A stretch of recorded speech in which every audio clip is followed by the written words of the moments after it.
Hi everyone, welcome back to BD Sir English classes। तो प्यारे बच्चों, हम लोगों ने पिछले क्लास में काइंड्स ऑफ प्रेजेंट टेंस की जानकारी ली थी। काइंड्स ऑफ प्रेजेंट टेंस में आपने देखा there are 4 kinds of present tense: present indefinite, present imperfect, present perfect continuous. Today we have first number present indefinite tense. क्या होता है प्रेजेंट इंडेफिनिट टेंस, आज हम लोग जड़ से जानेंगे। प्रेजेंट इंडेफिनिट टेंस में आप समझने में अगर प्रॉब्लम फील करते हैं तो आज का वीडियो आपको जड़ से प्रेजेंट इंडेफिनिट टेंस को सिखा देगा। आप वीडियो को बिल्कुल अच्छी तरह से देखना और बहुत मजेदार होने वाला है आज का वीडियो। आज मैं आप लोगों को प्रेजेंट इंडेफिनिट टेंस को जड़ से बताऊंगा क्या होता है प्रेजेंट इंडेफिनिट। जैसा कि आपने देखा प्रेजेंट इंडेफिनिट, प्रेजेंट टाइम में अगर कोई काम होता है और उस काम के होने का समय और निश्चित और ज्ञात है। मान लो कहते कि वह सहरसा में रहता है प्रेजेंट में रहता है, लेकिन अब अगर कहें वह पढ़ता है तो वह पढ़ता है तो भाई पढ़ता है प्रेजेंट में पढ़ता है, लेकिन प्रेजेंट में पढ़ने का काम प्रेजेंट के किस खास समय में करता है ये इंडिकेट नहीं है। इसी तरह के एक्शन वह खाता है, वह पढ़ता है, वह जाता है, तो इस तरह का काम जो होता है वो वर्तमान में होता है लेकिन अनिश्चित समय पॉइंट ऑफ टाइम इंडिकेट नहीं रहता है, इसलिए प्रेजेंट को इंडेफिनिट, इसको प्रेजेंट इंडेफिनिट कहते हैं। पहचान पिछले क्लास में आपने देखा। तो प्रेजेंट इंडेफिनिट टेंस क्या होता है, अगर इसका डेफिनेशन लेना चाहेंगे आप तो आप यही देखेंगे कि वर्तमान समय में अगर किसी व्यक्ति के द्वारा या कोई व्यक्ति किसी काम को करता है, सामान्य तौर पर किसी काम को करता है, या वर्तमान समय में सामान्य तौर पर कोई काम होता है, तो इस स्थिति में हम यह देखेंगे प्रेजेंट इंडेफिनिट टेंस का डेफिनेशन क्या कि वर्ब का वह रूप, यानी कि the form of verb which shows, क्रिया का वह रूप जो दिखाता है, क्या दिखाता भाई, द पोसेशन। पोसेशन मतलब होता है अधिकार, किसी चीज पर आपका अधिकार, वर्तमान में अधिकार है। जैसे मेरे पास एक घर है, उसके पास एक गाय है, राम के पास 2 कलमे हैं, तो भाई किसी के पास कोई चीज है मतलब उस व्यक्ति वस्तु पर उसका अधिकार है। तो अधिकार को दिखाने वाला जो भी वर्ब आपके पास होगा, या फिर रिलेशन, संबंध को दिखाने वाला जो भी वर्ब का रूप होगा, वर्तमान का संबंध, वर्तमान का अधिकार, और उसके बाद वर्तमान समय में किसी चीज का जो नेचर, प्रकृति है, नेचर है, स्वभाव है, प्रकृति है, उसको दिखाने वाला जो भी वर्ब का रूप होगा उसको हम प्रेजेंट इंडेफिनिट कहेंगे। इसके बाद state of being. State of being का मतलब होता है अवस्था, किसी चीज की स्थिति, अवस्था को दिखाने का काम जो होता है, वर्तमान में किसी की स्थिति क्या है, किसी की अवस्था क्या है, तो उसको दिखाने के जो वर्ब का रूप यूज होता है वो प्रेजेंट इंडेफिनिट कहलाता है। और क्या कहता है, तो a simple action of the present time, वर्तमान समय में सामान्य तौर पर, सिंपल तौर पर कोई भी एक्शन जब होती है तो वैसे एक्शन को दिखाने वाले वर्ब को हम प्रेजेंट इंडेफिनिट कहते हैं। तो ऑल टुगेदर कहिए the form of verb which shows the possession, relation, nature, state of being और a simple action of the present time is called simple present tense, यानी क्रिया का वह रूप जिससे वर्तमान समय के, याद रहे वर्तमान समय, अगर बीते समय का दिखा दिया तो वो पास्ट होगा, वर्तमान समय के अधिकार, वर्तमान में किसी का किसी चीज पर अधिकार है, संबंध है, स्वभाव, प्रकृति वर्तमान में किसी के साथ है, और अवस्था, स्थिति किसी की वर्तमान की जो है, इन चीजों को दिखाने वाले या सामान्य तौर पर होने वाले कार्य को दिखाने वाले जो वर्ब का रूप है वो प्रेजेंट इंडेफिनिट के नाम से जाना जाता, उसको प्रेजेंट इंडेफिनिट टेंस कहते हैं। क्लियर है? अब आइए मैं आप लोगों को बताता हूँ। फॉर एग्जाम्पल के तौर पर आप ले लीजिए, तो यहाँ आप देखोगे, क्या देखोगे, दूध उजला होता है, मिल्क इज व्हाइट। यहाँ पर जो आपने वर्ब का रूप लिया इज, या प्रेजेंट इंडेफिनिट टेंस बनाएगा।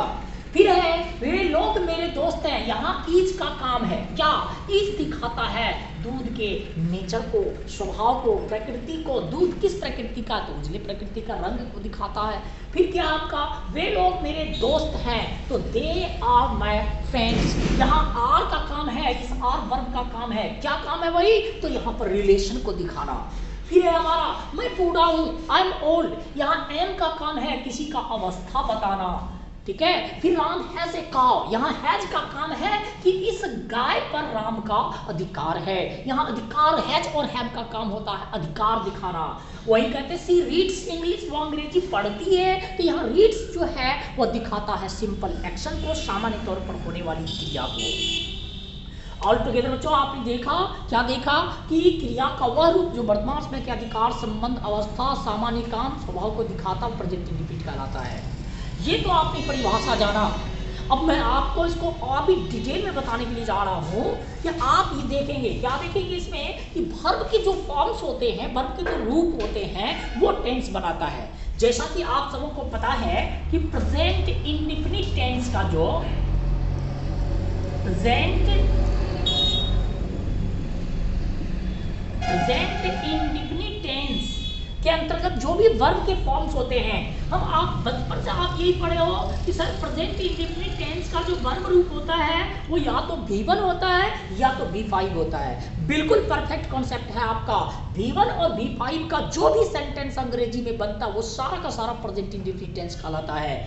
अब इसमें एक बात और है जो बचपन से आप लोगों ने बिल्कुल ही उस कॉन्सेप्ट को रॉन्ग तौर पर ले लिया। हमने बहुत सारे बच्चों को देखा, हमारे सामने बहुत सारे बच्चे ऐसे आते हैं और बच्चे बताते हैं कि सर प्रेजेंट इंडिफिनिट टेंस में इज एम आर का प्रयोग तो नहीं होता है ना। बहुत सारे बच्चे ऐसा क्वेश्चन हमारे सामने आके करते हैं। बहुत सारे बच्चे कहते हैं सर हैज हैव का प्रयोग तो प्रेजेंट इंडिफिनिट टेंस में नहीं होता है ना। तो प्यारे बच्चों आज इस बात को आप सीख लो। ये कहना कि प्रेजेंट इंडिफिनिट टेंस में इज एम आर का प्रयोग नहीं होता है ये कहीं से सही नहीं है।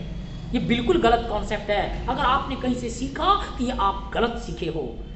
प्रेजेंट इंडिफिनिट टेंस में इज एम आर का प्रयोग होता है, प्रेजेंट इंडिफिनिट टेंस में हैज हैव का प्रयोग होता है।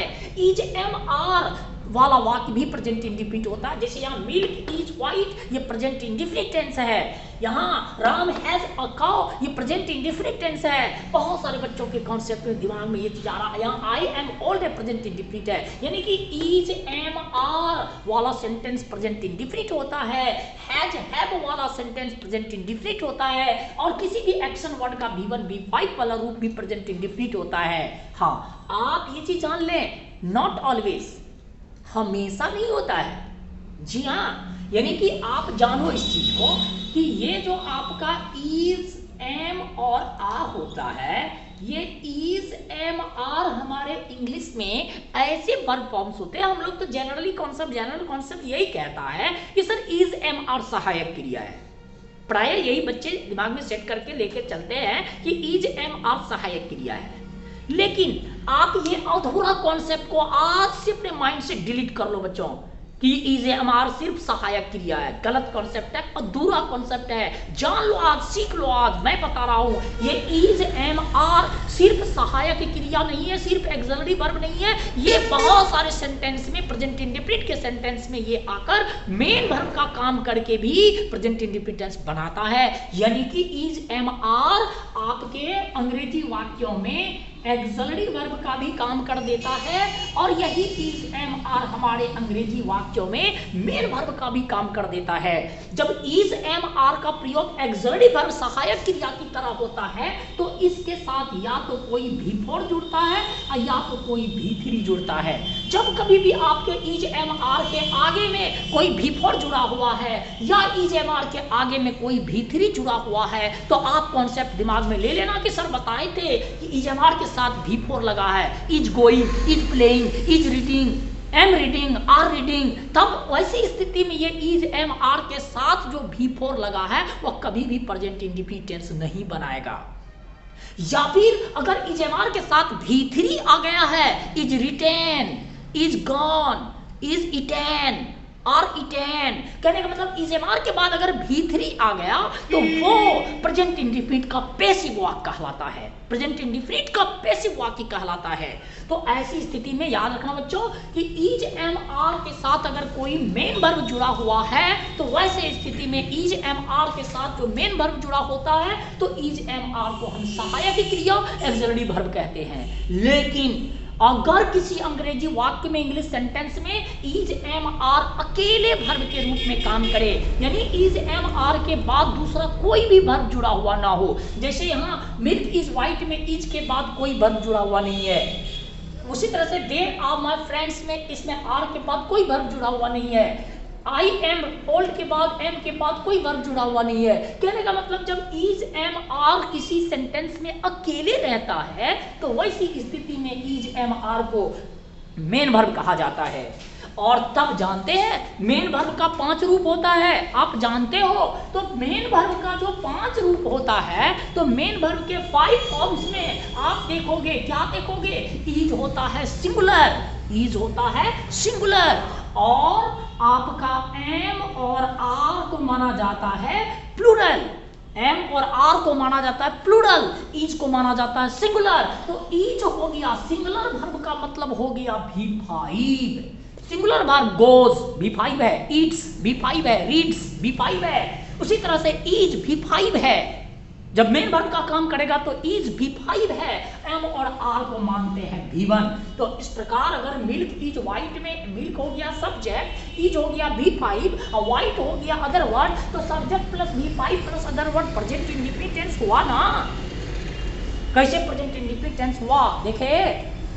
तो इस तरह से आप देखें कि इज एम आर जब मेन वर्ब का काम करता है तो इज कहलाता है V5 और एम और आर बन जाता है V1 और इस तरह का वाक्य बन जाता है प्रेजेंट इंडेफिनिट। तो इतनी बातें, इतना कॉन्सेप्ट आपने ले लिया। यहां पर आपके सामने एक क्वेश्चन आप कर सकते हो। क्या करोगे क्वेश्चन कि सर हम जानते हैं कि मेन वर्ब का कोई एक्शन अर्थ होता है, मेन वर्ब का एक मीनिंग होता है। सपोज दैट अगर हमारे सामने है गो, तो गो का मतलब होता है जाना। हमारे सामने वर्ब ईट, तो ईट का मतलब होता है खाना। तो जस्ट लाइक गो होता है V1 और गो होता है V1, ईट होता है V1, इसका मतलब हो जाता है खाना, जाना। तो क्या ईच हो जाएगा हमारा V5, आर हो जाएगा सर हमारा V1, एम हो जाएगा। तो क्या ईज एम आर जब मेन वर्ब का काम करेगा तो क्या और वर्ब की तरह इसका भी मीनिंग बनेगा? तो बिल्कुल बनेगा बच्चों। जिस तरह से आप कहते हो गो का मतलब जाना, कहते हो ना, ईट का मतलब खाना, कहते हो ना। जस्ट लाइक आप जान लो, क्या जान लो कि आपने जो यहां देखा इज एम आर, जी हाँ, इसका भी मतलब होता है मेन वर्ब की तरह। क्या? इज एम आर का मतलब होता है होना, इज एम आर का मतलब होता है होना। जैसे गो का मतलब जाना, ईट का मतलब खाना, वैसे ही इजामार का मतलब होना। जैसे आपने कहा होना से, अब जाना से हम टेंस बनाते हैं प्रेजेंट इंडेफिनिट, जाना से टेंस बनाते हैं तो जाता है, जाती है, जाते हैं, जाता हूं। खाना से खाता है, खाती है, खाते हैं, खाता हूं। उसी तरह से होना से होगा होता है, होती है, होते हैं। जैसे दूध उजला होता है, कोयल काली होती है, देख रहे हैं, देख रहे ना, सूर्य गर्म होता है, ठीक है। तो इस तरह से होता है, ठीक है। तो होना का बहुत सारा सेंटेंस आपको मिलेगा। घास हरी होती है, तो भाई घास हरी होती है तो ये घास का क्या है? प्रकृति है। दूध उजला होता है, दूध का प्रकृति है। यहाँ पर होना, होना क्रिया का अंग्रेजी आप क्या लोगे? होना क्रिया का अंग्रेजी होगा इज एम आर। होना से बना होता है, होती है, होते हैं। इसी इज एम आर का दूसरा मीनिंग कहीं कहीं पर होता है क्या? रहता है या होना, होना से होना। यहाँ पर कभी कभी इज एम आर का मतलब होता है रहना। एक होता है लिव मीन्स रहना, LIVE लिव बना रहना, और एक होता है कोई टेम्पररी स्थिति में किसी चीज का रहना।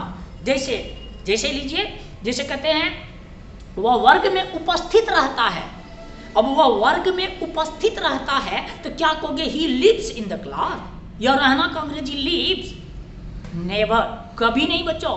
वह वर्ग में उपस्थित रहता है तो he is present in the class, या इज का मतलब रहना, he is present in the class कहना होगा, ठीक है। अगर कहते हैं सूर्य गर्म रहता है तो गर्म रहता है तो क्या? द सन लिव्स हॉट, जी नहीं, गलत। लिव मतलब वहां रहना नहीं, यहाँ है इज मतलब रहना। द सन इज हॉट कहना पड़ेगा आपको, समझ रहे हैं ना। तो इस तरह से इज एम आर जब मेन वर्ब का काम करेगा तो इज एम आर का अर्थ होगा होना या रहना। बहुत ही इंपॉर्टेंट पॉइंट है बच्चों। आज की वीडियो मैं इतना ही रखूंगा और बहुत ही जड़ का कॉन्सेप्ट है ये, और प्राय बच्चे यहाँ आकर गड़बड़ाते हैं, यहाँ आकर कंफ्यूजन में पड़ जाते हैं और गलती कर बैठते हैं। लेकिन मैं आपको जड़ से बताऊंगा किस तरह से ये दोनों का कॉन्सेप्ट एक दूसरे से अलग है और कैसे इज एम आर और अन्य वर्ब जो है, हैज हैव जो है, किस तरह से प्रेजेंट इंडेफिनिट टेंस के अंतर्गत ये काम करता है। मैं आपको अगले वीडियो में, बड़े मजेदार वीडियो होने वाला है अगला वीडियो, मैं आपको बिल्कुल क्लियरली एक एक एग्जाम्पल देकर इसको डिटेल में बताऊंगा। अगला वीडियो आप किसी भी स्थिति में नहीं भूलना, निश्चित रूप से नेक्स्ट वीडियो को देखना है और उसमें बहुत सारा जड़ का कॉन्सेप्ट और बहुत ही अच्छा कॉन्सेप्ट मैं आपको देने वाला हूं। इसलिए नेक्स्ट वीडियो में हम लोग मिलेंगे, आज इतना ही रखेंगे। आपको मेरा वीडियो पसंद आए तो निश्चित रूप से इसको लाइक कीजिए, शेयर कीजिए, सब्सक्राइब कीजिए और मेरी उत्साह को बढ़ाइए, और आगे मैं आपको बहुत कुछ देने वाला हूं। Thank you very much. Next time हम फिर मिलते हैं। Many thanks to all of you. That's all.